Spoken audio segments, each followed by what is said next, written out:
of Honor. Ring of Honor is not doing bad. I'll be honest. I do watch Ring of Honor's pay-per-view events. They do need to do something though. They got the talent. I mean, from the matches that I've seen, they have the talent. They just need to get something clicking. And I think at this point, it's a Tony. It's called, I think what you're talking about, the clicking, fight geography or something like that. You know what I'm talking about. Uh, Say you do a certain move, you have to do it at the right time. Is that like a match type?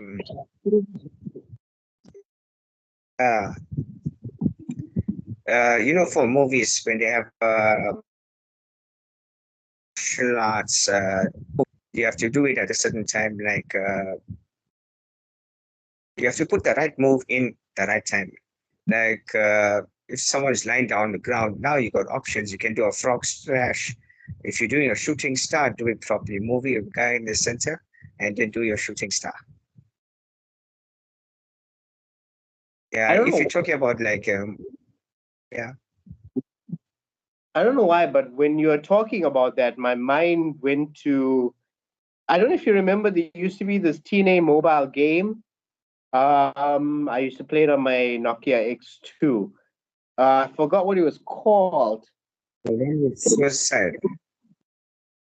No, it was on mobile. It was like a turn-based game where you get a certain amount of moves that you can perform at a certain time, and like each move costs a certain amount of points that you have, and you can decide what moves. I don't know why when you were just now, my mind went into that game. I don't know why. Have you ever played that game, the turn-based game? Papa was making when you remember that match with Orange Cassidy versus, I'm not sure who he was fighting. They kept on doing that Canadian Destroyer. They kept doing the Canadian Destroyer. You know what that move is? P.T. Williams flip move. Okay, you should Google it. They kept on doing it on and on and on.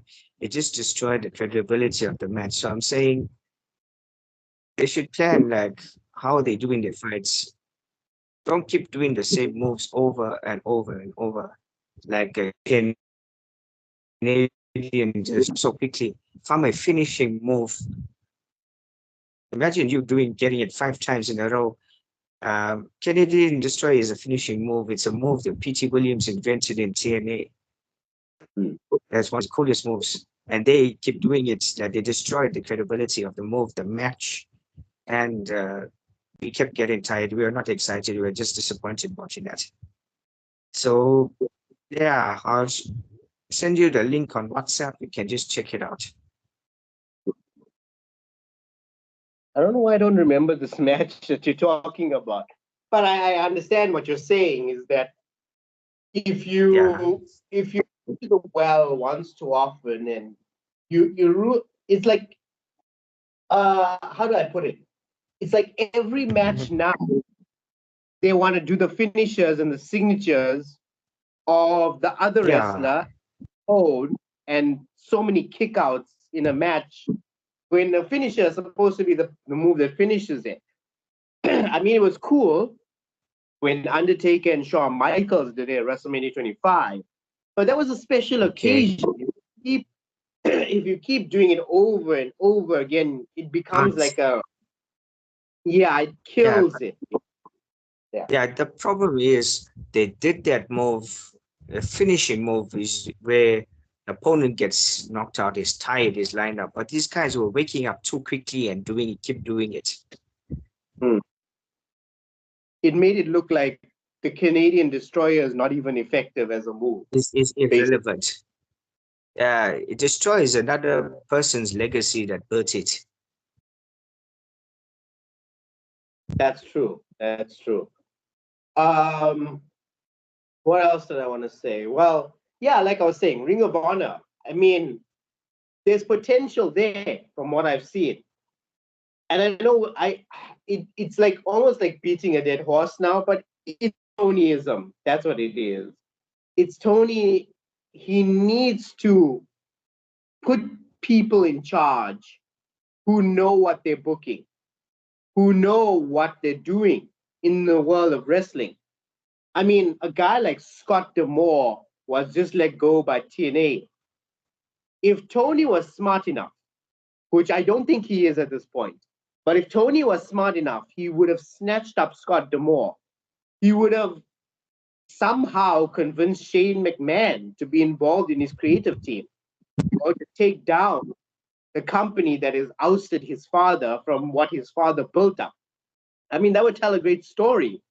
Imagine what AEW would do if they had someone like Shane McMahon come out on TV and be like, so you fans cheer for a company that ousted my father, Vince McMahon, out of a legacy that he built.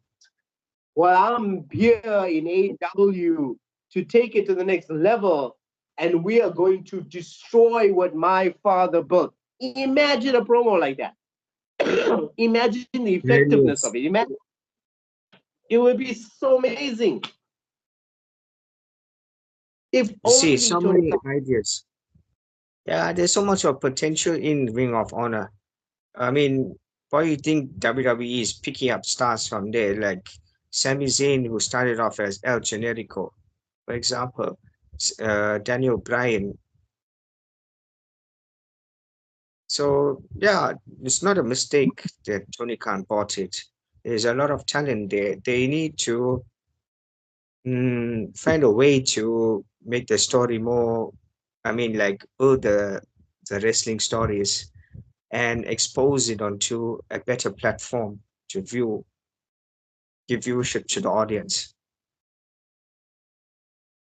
That's true. I brought this up with Jeremy on one of our videos. Why not do a brand split? Why not make, instead of having AW's Dynamite and Collision and Rampage, stop. Okay, well, Rampage is getting canceled. Fine. Collision doesn't really need to be there. If you could do like a brand split and have, instead Yes. of AW Collision, do like AW Dynamite, and then on Saturday or any other day of the week, put Ring of Honor and give Ring of Honor show a name or something and have them compete. And once a year on one of your marquee pay-per-views, have AEW versus Ring of Honor, like how we had Raw versus Yes. SmackDown. That would Yes. be great. That's perfect. You're keeping both parties happy. You know what they say in business: if your employees are not happy, they're not productive. So if your wrestlers are not happy, they're going to leave your company, and you're going to lose out on revenue. And yeah, you got your gold mine in Ring of Honor. You can have both of them there, so you can even keep your stars active on the shows. Uh, Maybe expand to another TV channel, open another TV channel. You have more matches. That's revenue. Even if the audience is less, you can, like how WWE did it during COVID. They still had viewership, so you still have an audience. And I mean, even if you guys want, you still want to have like a B show, like a kind of like a Rampage, you've got a YouTube channel there. Utilize it like what you did when you all had AW Dark. Dark wasn't on a TV show, it was on a YouTube channel. So you will still be able to develop your stars, get them to build themselves up, and still have matches. It will just be a show that is exclusively on YouTube or one of your other channels. Or do something like WWE does with Speed. You, Or give, I YouTube, have never watched Speed, but it's a platform. Put a match that happened on your Dark before your Dynamite aired onto a platform like Twitter or YouTube or Instagram or Facebook, or utilize TikTok, even utilize the platforms that you have to be able to showcase. Because the problem, another problem, excuse me, another problem that AEW has is they're stockpiling too much talent. They have Yes. more talent than they have TV time for. So they instead utilize them and put them on platforms like YouTube and TikTok. You still be able to get something out of your talent, give them something to do, and keep them relevant. So if you have your stars on your main show, at some point your stars have to go up to the top and then come all the way back down. In that case, bring up the other stars you've been keeping them relevant on shows that have been airing on YouTube. You've kept them relevant, so you can bring them up now to the main show and have them now take on the spot that was being taken on by another star who's on his way back down the card, while this guy shifts himself up because of his relevancy that is kept on your other YouTube channel. So, I mean, there's so much of ideas that Tony Khan can use to keep his talent relevant. I just don't know if he realizes it, if he knows that he can do that, if he's willing to do that. Because right now, from what I'm hearing about what's happening in AEW, from the likes of Ray Phoenix, from the likes of Ricochet, from the likes of other talent that are talking and speaking up, it doesn't look good for you. Yeah, that's if your image is so bad, your business is going to be affected. He also needs to consult with them too, like find out.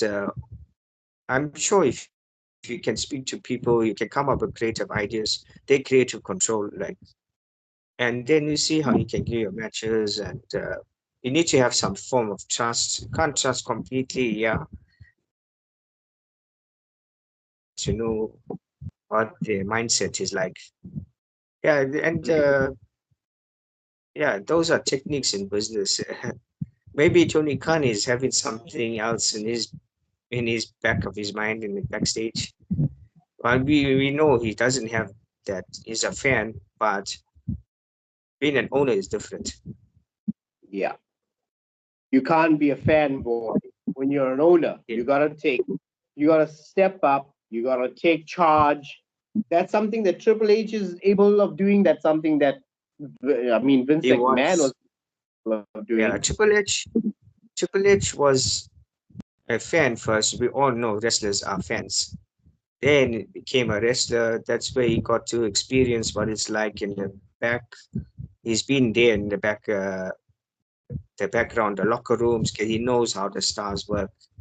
Then he's been, I think Vince McMahon at one stage exposed him to do production. At the stage when you retire, you become producers. So he's exposed to those, and that's how I know. I think he's doing successful because he learned from past experiences.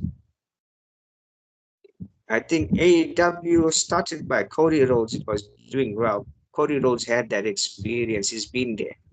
Maybe someone needs to guide Tony Khan, like someone experienced. Then uh, maybe he should open up and check it out, and be the owner, not the fan too much.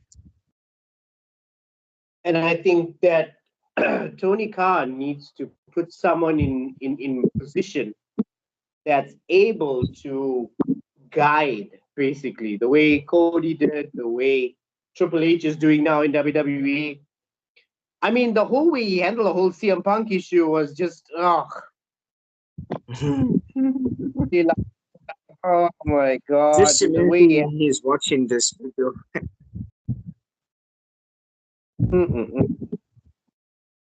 he handled that so terribly. And then after going on TV and saying, excuse me, and saying, my life was in danger, you still go to the footage again, as if we needed to see that again. He was trying to defend himself. And you do it at the same time that CM Punk debuts in WWE and tells his side of the story. And we see the footage and we compare it with his story, and the lines connect, and we realize that CM Punk was right when he said, tell me when I'm telling lies. CM Punk never lied about anything in that altercation. He just choked someone a little bit. There was no Nobody's life was in danger.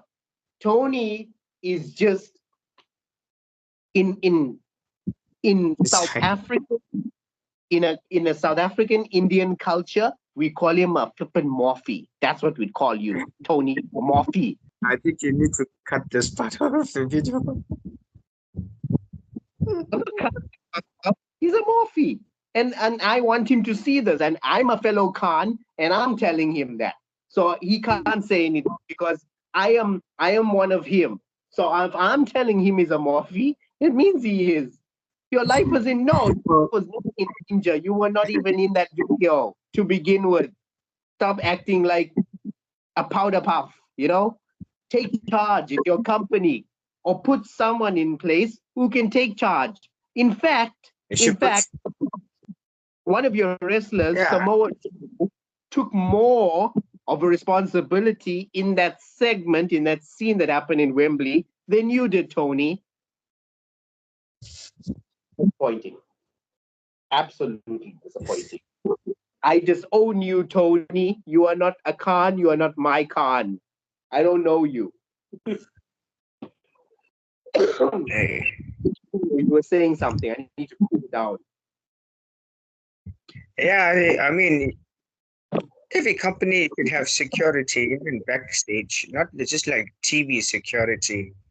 Should have real security separating these O's that they're going to fight.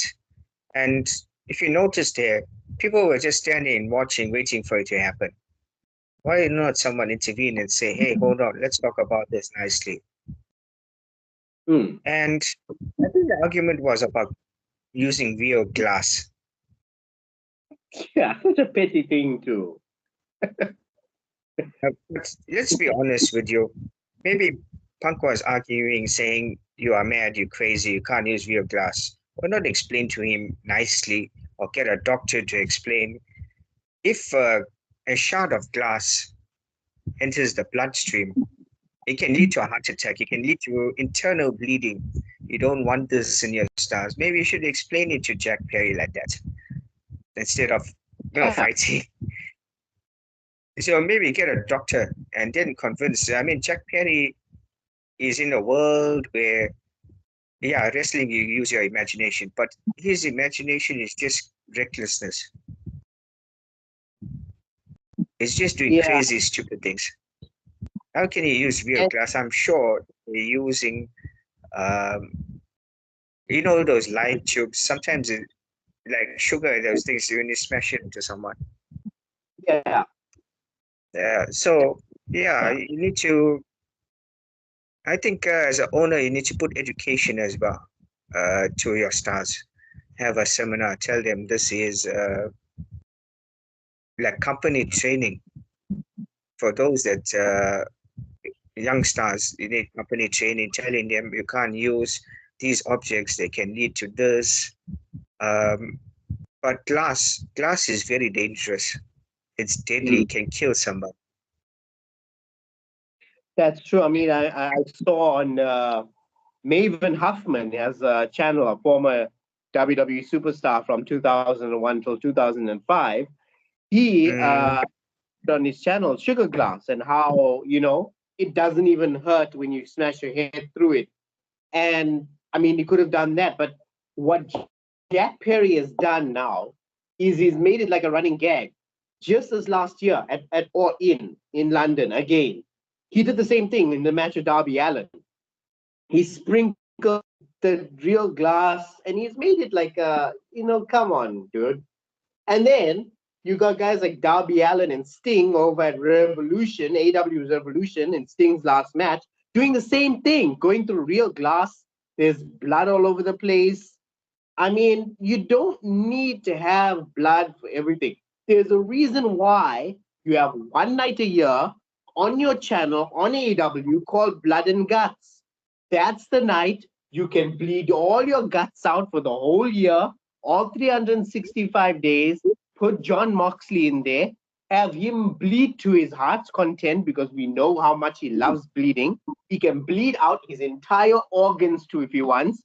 Sign on Goldberg, get him to bust his head on a door and come down to the ring, and he can also bleed to his heart's content.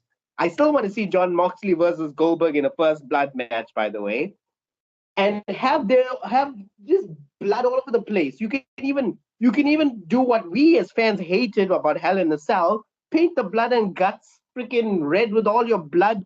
Have some female who's on her periods go and bleed on a belt and make it look like the universal title. Do that on blood and guts.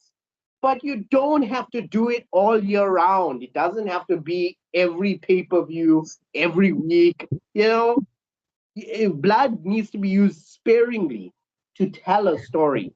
Look at Cody Rhodes, Road to WrestleMania. The Rock made him bleed and put it on the belt. It was part of the story. But you don't see Cody Rhodes bleeding in every single pay-per-view. He's not trying to steal John Moxley's gimmick. I mean, he's already stole Will Ospreay's cutter, the Oz cutter and made the Cody cutter. But at least he's not stealing John Moxley's bleeding gimmick and bleeding all over the place. Yeah. Guys, no, you don't have to use glass, real glass, and make a big deal about it, and then have bleeding on every show. And that's something I want. Yeah. What was ECW always like this? Was always like that. ECW.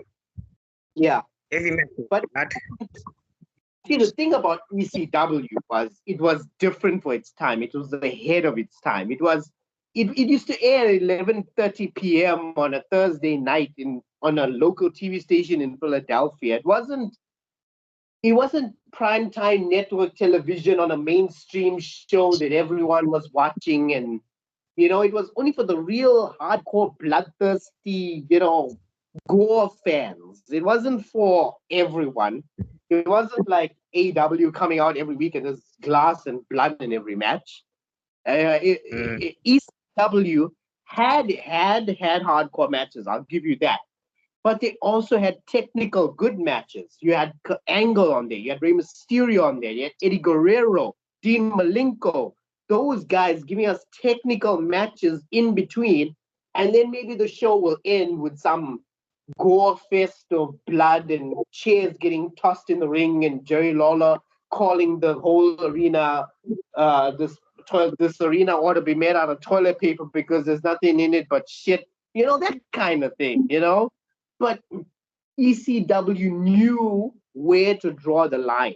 They knew where to have the technical match. They knew where to have the gore fest. AEW doesn't know where to draw the line, and that's what pisses me off. But speaking about Darby Allin, the way he's doing things, I think he's trying to show he's a daredevil, but I think he's trying to commit suicide. Yeah. That guy gets knocked by a bus, right? Breaks his leg, then goes on to pay-per-view and asks Jack Perry to run him over with his scapegoat bus after just getting really hit by a bus in real life. I mean, do you have a death wish, Darby? What is wrong with you? Sometimes I worry about these guys. Did you hear that he was making love to his wife or girlfriend, and the place where they were doing it, bees were chasing them, and he was getting stung. That's the craziest guy I ever know about. Darby is he's something else. I don't know what, but he is something else. I think maybe he's trying to tell us he wants to challenge himself, but how can you challenge yourself like that? And you're climbing Mount, I hope it's Mount Kilimanjaro, not Mount Everest. He wants to climb Everest. Oh God. Yeah. Mount Everest. And do you know how many people have died there? Do you have any training to go up there? Anyone to protect you, to come back to your loved ones? Why do you want to do death wishes like that?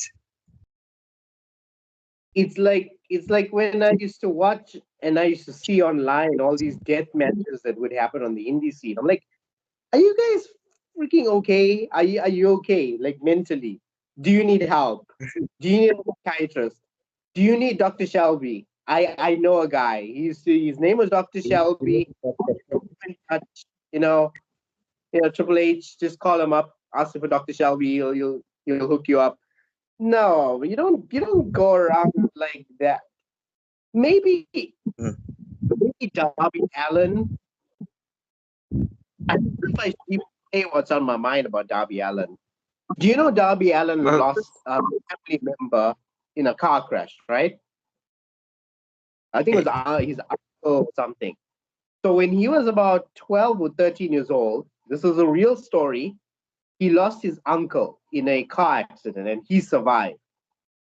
And apparently he was mm, very close to his uncle. And I don't know what happened to his parents. I think his parents died, so his uncle was like the one taking care of him. So after his uncle died, he was really in a bad space and he was like a yeah. janitor point, like cleaning toilets and stuff like that. So when he got the opportunity to be a wrestler, he always used to be wanting to be like Jeff Hardy, like taking the risks and stuff like that. Mm-hmm. Maybe, very, very dark opinion. Maybe Darby Allen really does have a death wish because he wants to go and join his uncle on the other side. Maybe. Uh, I I'm not sure if, as you mentioned, you brought Jeff Hardy, inspiring him. I think Jeff Hardy never used to take so many risks like that. But why do you want to take this so hardcore way? Like, don't you have any loved ones or friends you want to go back to? Maybe he's depressed somewhere. We are just speculating, and if he's watching this, then yeah. I don't think So Darby has anyone to go back to because, as far as I know, he's not in any relationship. He doesn't. He's known to be one who keeps to himself. He doesn't talk to a lot of people in the back. Before, the only person he ever confronted in was Sting because Sting was one of his idols growing up. Hence the face paint stuff. But yeah, I don't think Darby Allen has many people in terms of mm, family or loved ones or friends or anything. So I think Darby Allen is really in a dark space and we just don't realize it because he covers it up so well. So I got a so feeling this how would whole gimmick is not a gimmick. It's really him. so how would someone reach out to someone like that if they notice it? I mean, depression, it's hard to spot depression. We just guessing he's got depression. We don't know him. Maybe he's not. Um, Maybe he's doing something reckless. We just want him to tone it down so that he can be in good health. He can continue wrestling great matches. Be open to more opportunities. Maybe making movies. Yeah, we just want the best. But to keep doing things like putting your body on the line for unnecessary things, things that could kill you, it just doesn't make sense. It doesn't. To all our subscribers, please like, subscribe, or comment. Comment means a lot to us. Let us know what your thoughts are, and we'd like to be in touch with you. Thank you so much for watching. Cheers.